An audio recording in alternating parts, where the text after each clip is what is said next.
Hello everyone! Pagkagising nga ng umaga ay nag-aya na si Tiyong Pulo na kami ay maghahakot ng ipa. Kaya pagkakain ay dumiretso na agad kami dito sa likod ng gilingan.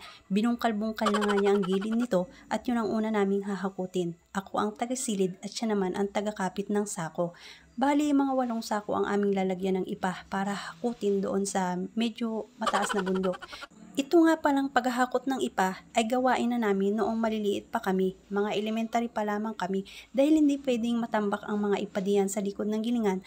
Ay siya, baka gabundok na yan ay matabunan pa ang gilingan. Ay isa pa naman to sa pinagkukunan ng kinabubuhay ng itay. Dito kumukuha ng bigas ang inay na ipinansasaing sa araw-araw. So ayun na nga, itinuloy lang namin ang pagsisilid ng ipa sa sako. Ito nga pala ay hindi nauubos dahil palaging may nagpapagiling sa araw-araw. At pag hindi nga nabawasan yan ay baka maging gabundok na yan.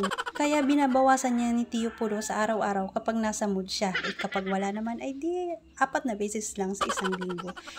O kaya naman sa isang linggo na uli. Basta mabawasan lang siya at hindi maging gabundok.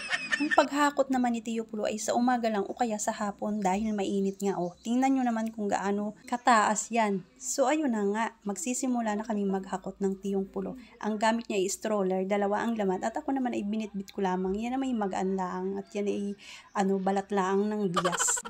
So ayun na nga at puro pahinga na nga lang ang nagawa ko. Nakadalawang balik nga kami ni Tiyong Pulo. So ayun na nga at pagod na kami, pawisan na. So ayun na nga, nandito na kami sa paglalagyan ng ipa. Ito nga pala ay gagamitin ni inay para matanggal ang mga damo. Sisigaan niya yan. At yun nga, mawawala na ang mga damo. At yan ay tataniman niya ng halaman. Isa din nga pala yan sa nagpapataba sa mga halaman. So ayun na nga at kami ay pauwi na. At yan nga pala ang videographer ko.